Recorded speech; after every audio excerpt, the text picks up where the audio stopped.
I was 12 years old when I first heard my father speak of the Calder brothers. By then, the tale had been a whisper in the village for nearly 2 decades, but no one ever told it in full. Adults would cut off their sentences when children entered the room, and old women at the market would shake their heads, muttering prayers under their breath. Still, I listened, hiding behind barrels, crouching under tables, piecing together fragments of a story that seemed older than I was. It wasn't until my uncle took me along to the Calder estate for work one autumn that I began to understand why the name carried so much weight. The estate sat on a rise at the edge of town, a sprawling brick mansion with windows that seemed far too dark for a place once filled with life. Its gardens, once famed for roses that bloomed crimson even in frost, had grown into a wilderness of tangled branches and thorn. I remember walking up the path, clutching my uncle's tool bag, and glancing at the heavy oak doors, wondering how something so large could look as though it wished not to be opened. The Calder family had been one of the oldest in our county.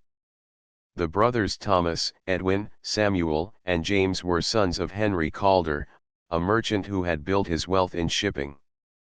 From every account I gathered, they were well liked in their youth.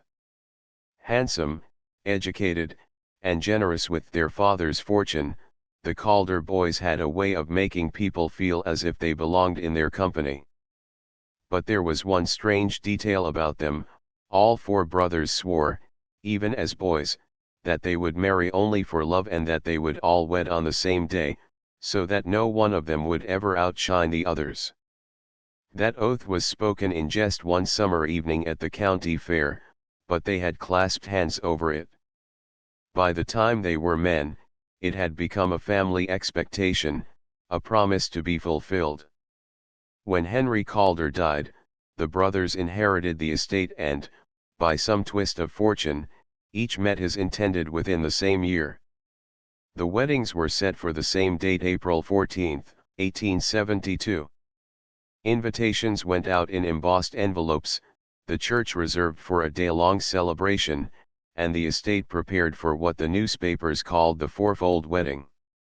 And yet, it was also the day they died. The cause was never officially written down in the parish register, a blank line where there should have been a reason. All anyone ever said was that, before morning came, all 4 brothers were dead, and their brides, each of them, vanished before the first light of dawn. Some said the brides ran from grief. Others whispered they were never truly seen again, not by anyone in town. My uncle told me only one part of the story that day at the estate, the part he said he knew for certain. He had been one of the laborers hired to take down the wedding tents and collect the furniture from the grounds. When he arrived in the early morning, the place was still and strange. There was no music, no laughter, only the soft rustle of wind through the uncut grass. The great hall doors stood open, and the carpets were wet, as if the rain had blown in overnight. Inside, he saw the bodies.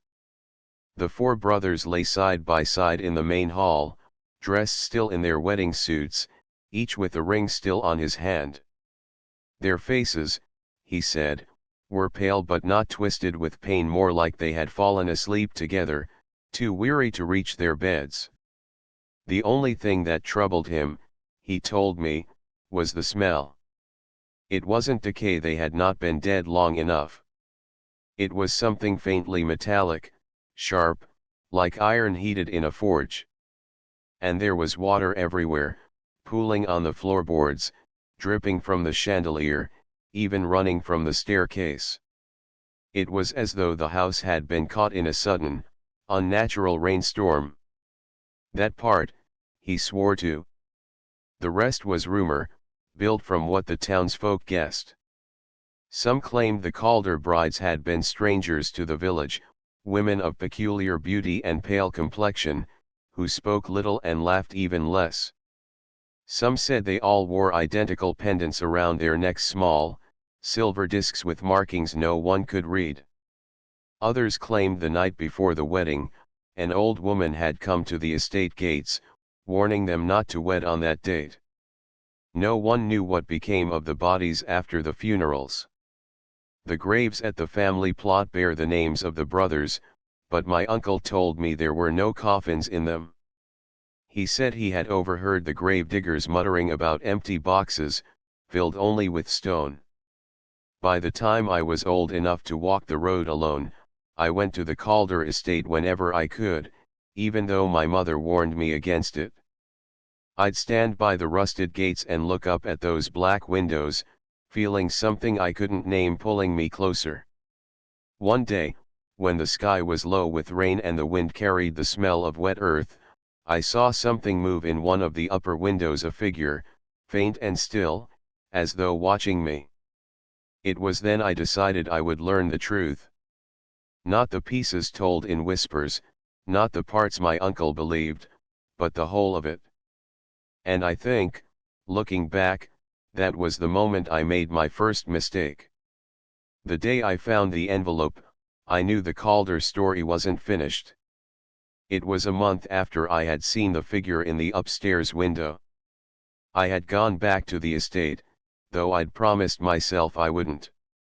The gates stood crooked in their hinges, their iron scrollwork speckled with rust, and the garden was choked with weeds that reached my knees. The path was more moss than stone. Clouds pressed low, and the whole sky felt heavy with rain that wouldn't fall. I wandered along the perimeter, looking for a way in. I'd circled halfway around when I saw it, something pale against the dark wet grass, lodged between two slats in the rotting fence. I knelt and pulled it free. It was an envelope. Heavy paper, thick and smooth under my fingers, with the faint scent of lavender clinging to it. My name was written on the front in black ink, each letter formed with precise, almost old-fashioned strokes. There was no return address, no seal, just a single red wax stamp on the back, a perfect circle with the faint impression of what looked like a bird in flight. I should have thrown it away. Every sensible thought in me said so. But the same pull that kept bringing me back to the Calder estate made my hands tear open the paper before I had even left the fence. Inside was a folded sheet of parchment. The ink was the same deep black, the handwriting elegant but slightly slanted, as though the writer had been in a hurry. The words read, "You are cordially invited to witness the anniversary supper of the Calder brothers. Arrive at the estate gates before dusk. Do not be late." No date. No year. Just those words. And beneath them, 4 signatures in different hands: Thomas Calder, Edwin Calder, Samuel Calder, James Calder. I stood there in the wind, reading it again and again, my mouth dry. They were the names I had heard all my life, the names etched on the headstones in the family plot, the names of men who had been dead for decades. For a long time I thought it had to be a trick, some cruel game by the older boys in the village. But the handwriting didn't look like anything I'd seen. It was too precise, too deliberate, too old. And the paper itself didn't belong to our time. It was the kind of thing I had only seen in my grandfather's keepsake box, the yellow deeds to land, the brittle marriage licenses of people long gone. I shoved it into my coat pocket and hurried home, my heart pounding harder with every step. That night I lay awake, staring at the ceiling, thinking about the letter. I told myself I wouldn't go. I told myself it was foolishness, that it was bait for something I didn't understand. But some other voice inside me, quieter and heavier, whispered that if I ignored it, I would never know the truth. I lasted 3 days. On the evening of the 3rd day, I found myself walking back down the muddy road toward the estate.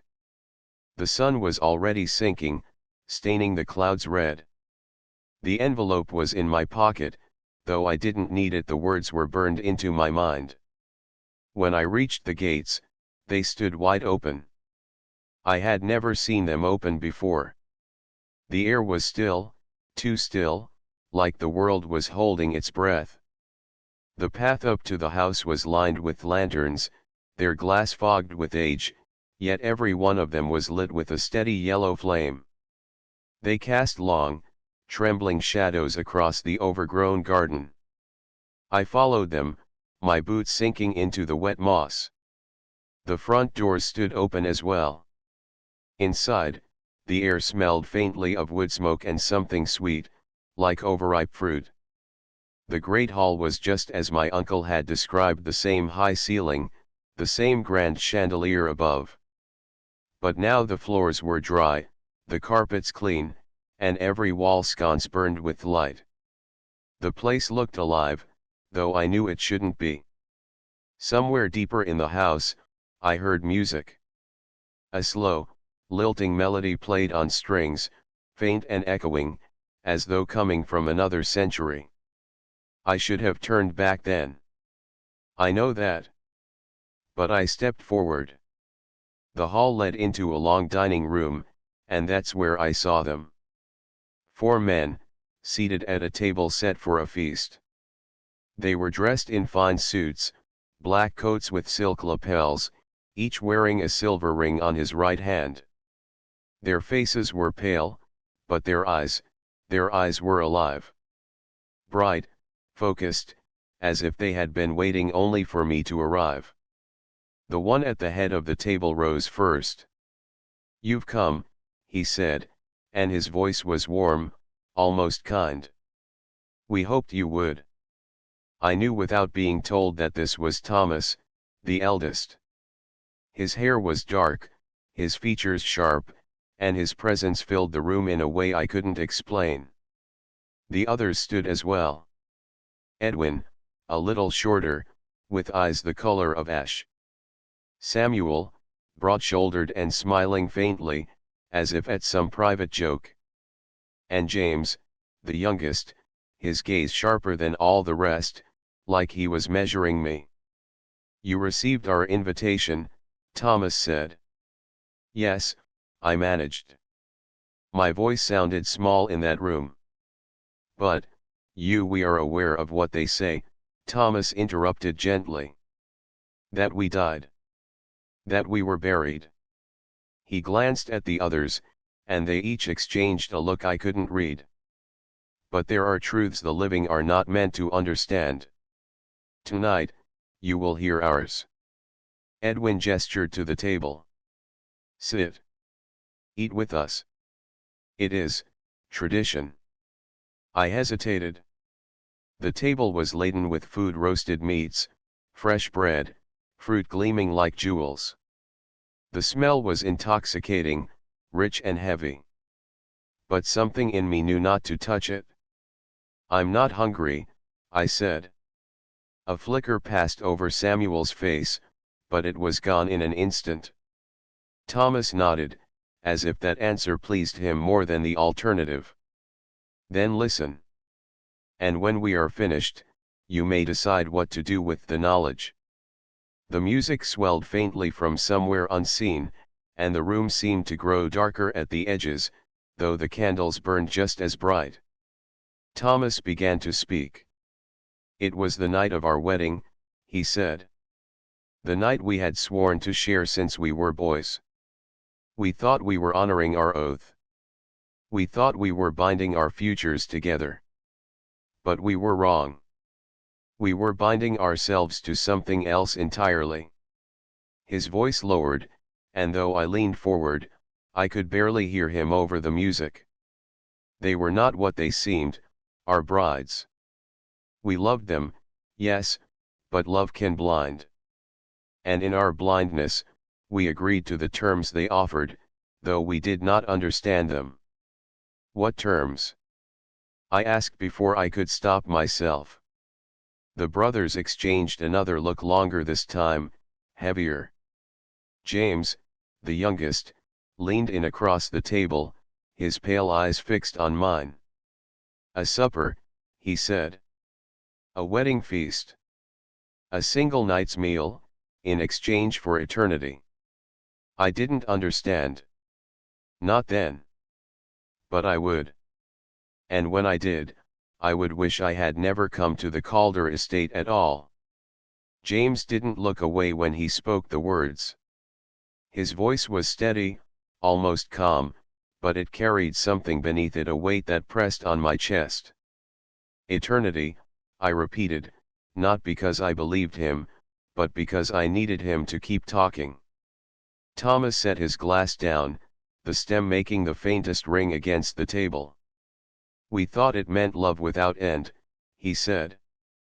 4 marriages sealed by an oath we made as boys. We thought it meant no parting, no fading. But eternity is a dangerous thing to promise when you do not know the one offering it. The music in the distance slowed, the bow of a violin stretching each note until it felt as though the air itself was bending.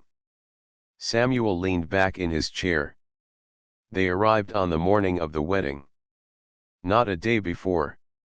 Our brides. Each of us had written to them, courted them from afar. None were from this county. We believed we had found them ourselves. But, he trailed off, and for the first time I noticed his hands' long fingers, the nails a little too pale, the knuckles faintly bluish, like frost had touched them. Looking back, I wonder if we found them at all, or if they had simply been sent to us. Edwin's voice was softer, almost reluctant. They were beautiful. Unnervingly so. But beauty can be a kind of weapon, when it is used the right way. They spoke little of themselves. They asked many questions about us. And when we told them of the oath, they were pleased. I swallowed hard, my eyes darting between them. What happened at the supper? James smiled faintly, but it was not a warm smile. We drank their wine, ate their bread. Everything they placed before us. And when the clock struck midnight, they rose from the table and kissed each of us. That was the last moment we were truly alive. The firelight flickered across their faces, casting shadows in the hollows of their cheeks. You mean they poisoned you? I said, my voice sharper than I intended. No, Thomas said. Poison kills the body. What they gave us took the rest. I didn't understand, but I could feel my pulse beating faster. Edwin looked down at his untouched plate. The meal was not food as you know it. The wine was not of the vine. We bound ourselves in that moment, not to them as wives, but to what they served. A covenant sealed in blood and breath, older than the name Calder, older than this land. The words sent a chill crawling along my spine. Samuel leaned forward, his voice low. When morning came, the servants found us. But it was not us, not entirely. The brides were gone, and in their place we had hunger. Not for bread. Not for meat. Something else. I felt my throat tighten. What happened to your bodies? Thomas's eyes met mine, and there was a coldness there, deep and steady. They buried shells. What we had been no longer fit inside them. What was left of us stayed here, in this house. And once a year, on the night of the wedding, we are permitted a supper not of our choosing, but of theirs. I didn't want to ask, but the words came out anyway. And that's tonight. James's faint smile widened just enough to show the edge of his teeth. Yes. The air seemed heavier now. I noticed for the first time that none of the candles had burned down since I arrived. The shadows in the corners of the room didn't shift with the flames. Why am I here? I asked. The brothers looked at one another again, a silent conversation passing between them. Finally, Thomas spoke. Because every supper must have a guest. It has always been so. Once, it was the bride. Now, they choose differently.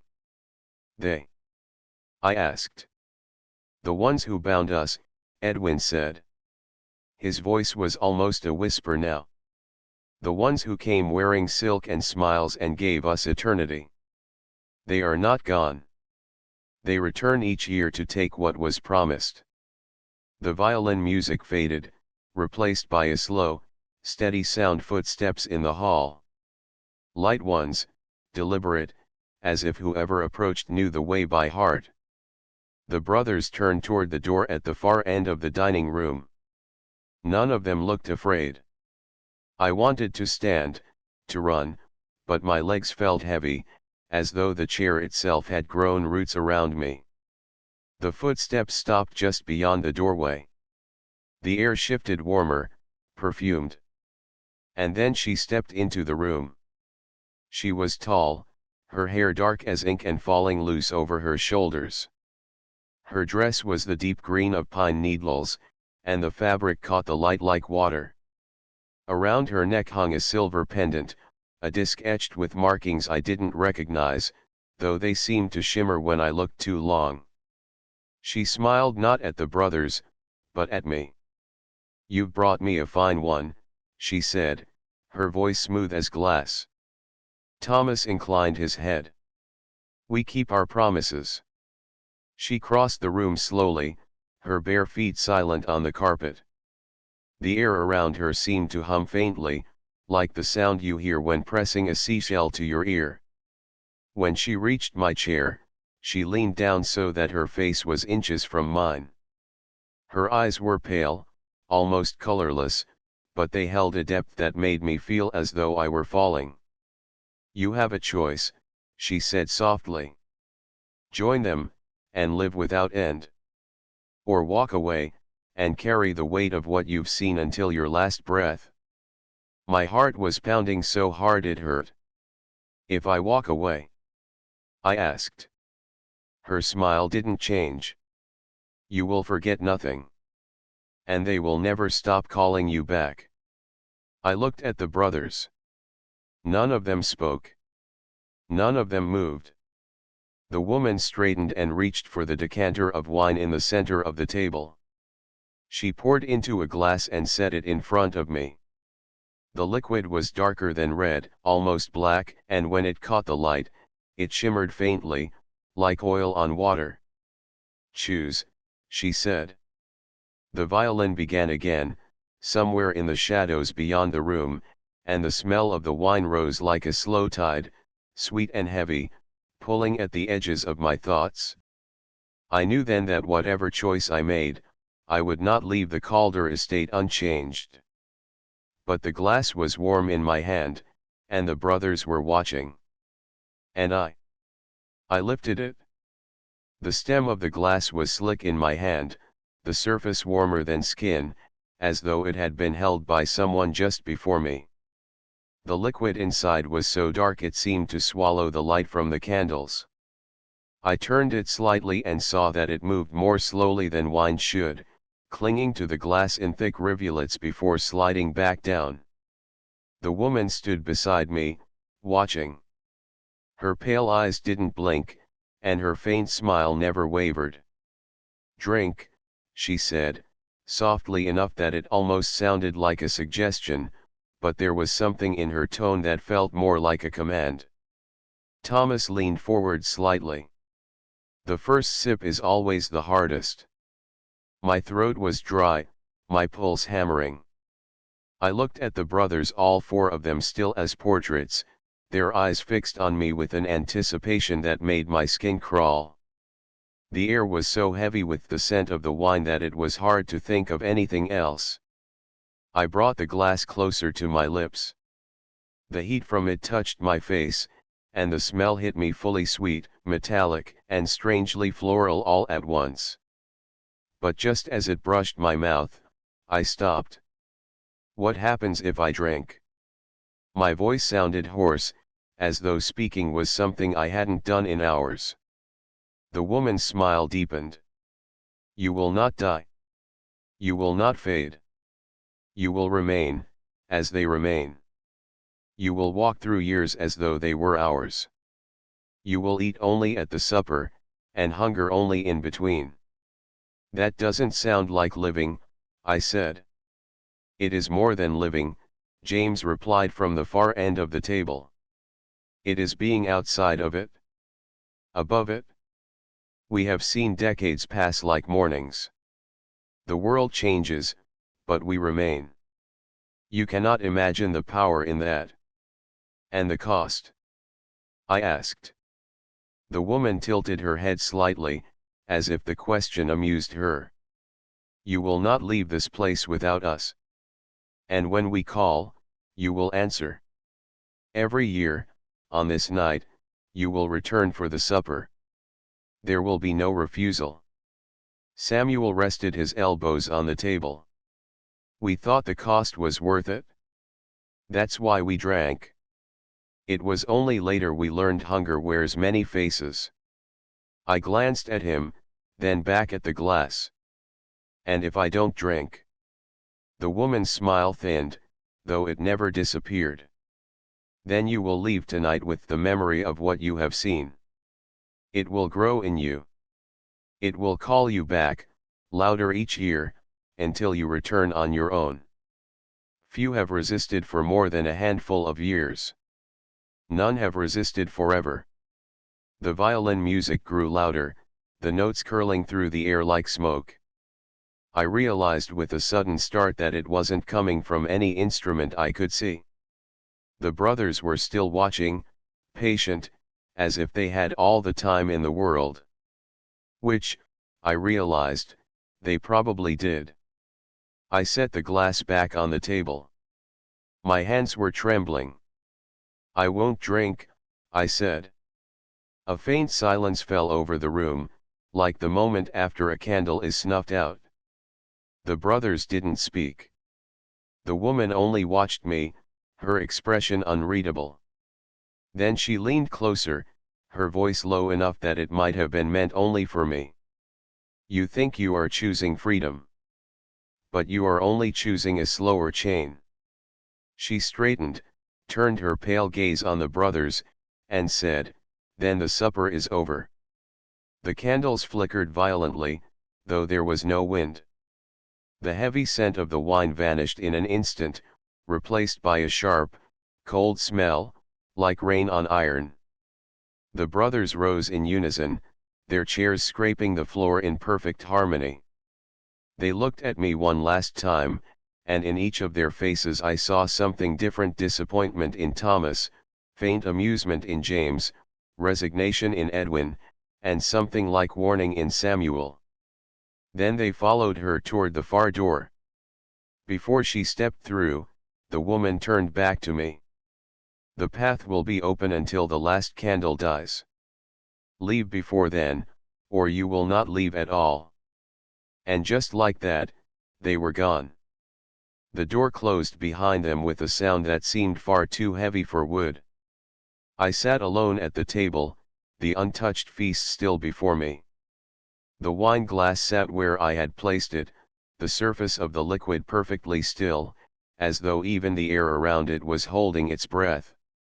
For a moment, I thought I might simply sit there until the candle burned out, just to see what would happen. But then I remembered her words, slower chain, and some part of me knew she wasn't lying. I stood and made my way back through the great hall. The house felt different now, colder, emptier, as though the light from the candles didn't quite touch the walls anymore. The music was gone, replaced by the faint ticking of a clock I couldn't see. The front doors were still open. The lanterns along the path still burned, though the flames seemed smaller, flickering in a way they hadn't before. The sky outside was black, the kind of black that feels thicker than night.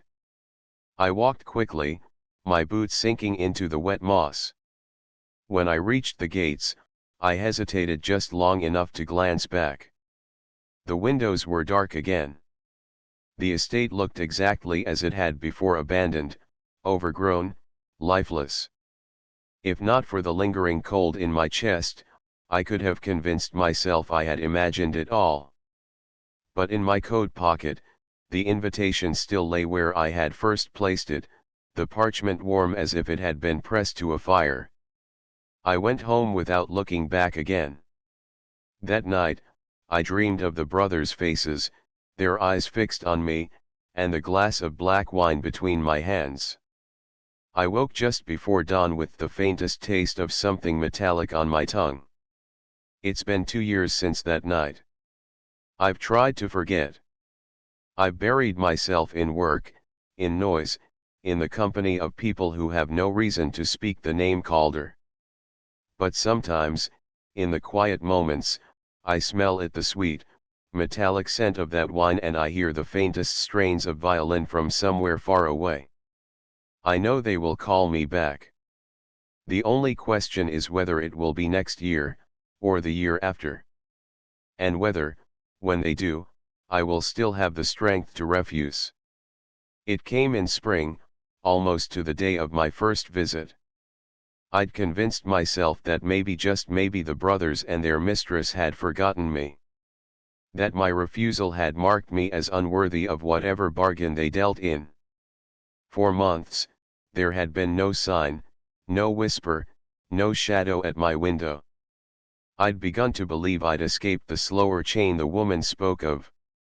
Then, one morning in April, I found it on my doorstep. It was the same envelope as before, thick, smooth parchment, the faint smell of lavender clinging to it, the same red wax seal stamped with that bird in flight. My name was written in the same sharp, deliberate hand. I didn't touch it at first.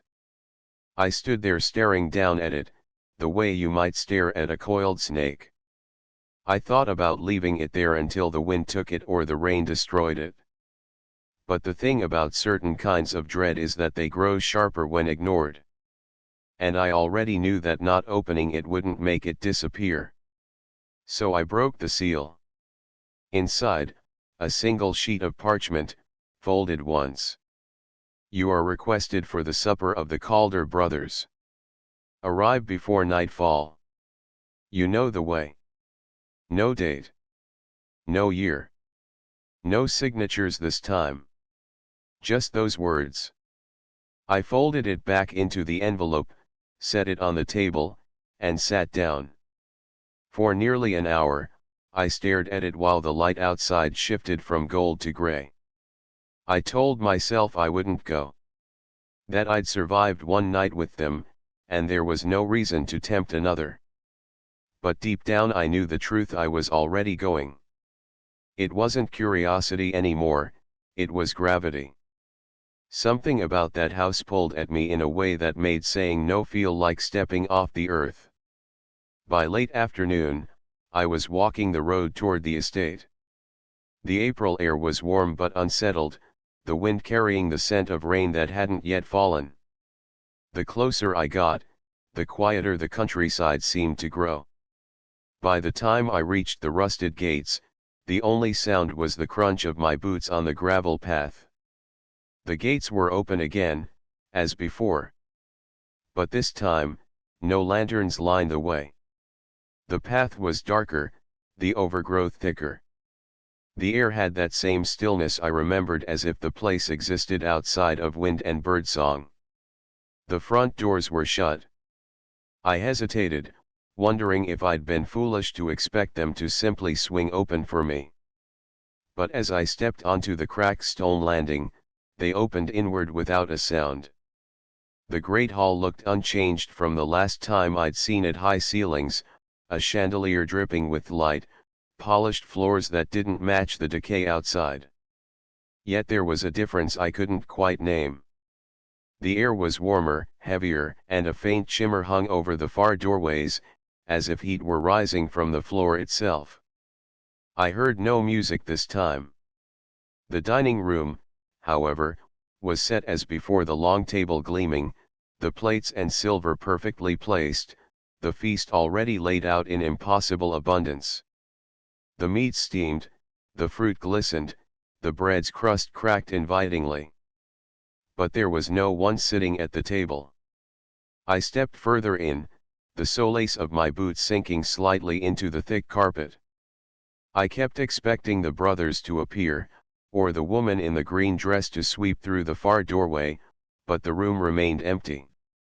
Only when I reached the center of the table did I see it, a single glass of that same black wine, placed at the head of the table. I didn't touch it. From somewhere above me came a sound, a slow, deliberate tread of footsteps on wood. Not the grand stairs in the hall, but somewhere deeper in the house.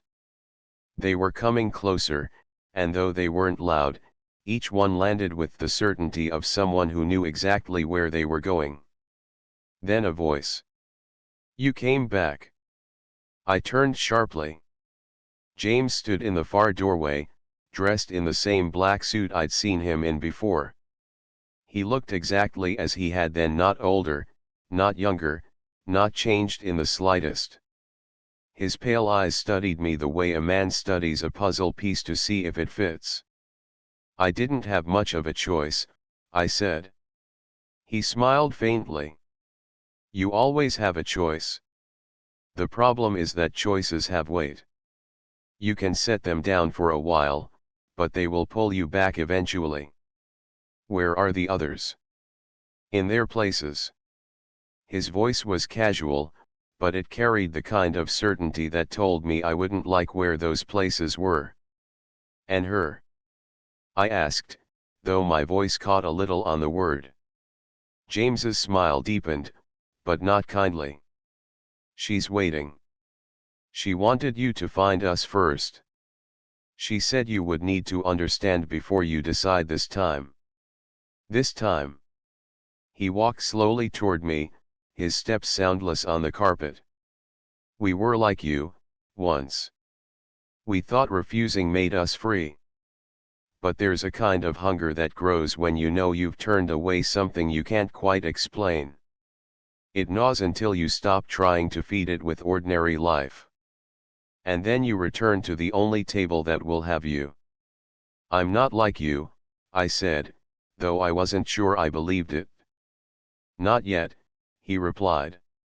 He gestured toward the far door, the one I had never been through. "She'll see you now." I didn't move.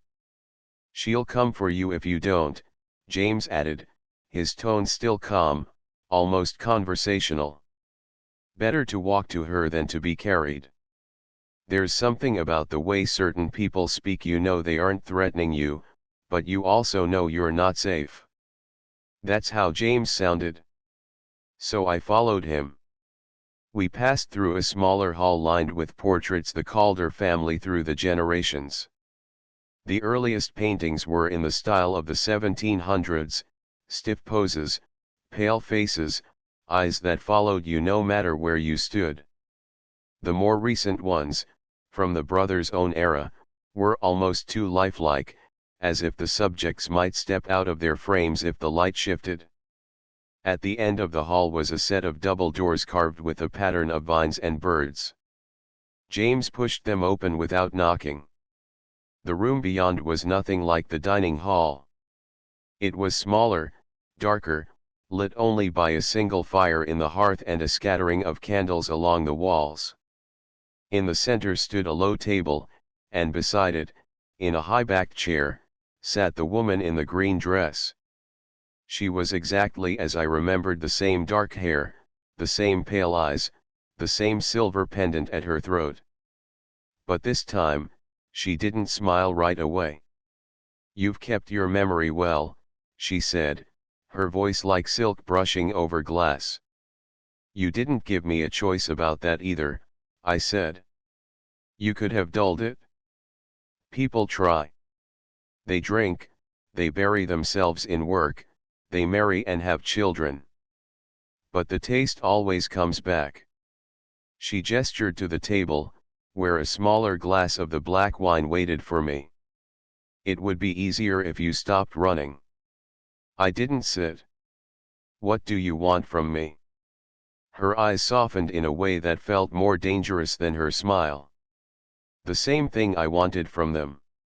To make sure you never leave this place empty again." Behind me, I heard the faintest shift of movement.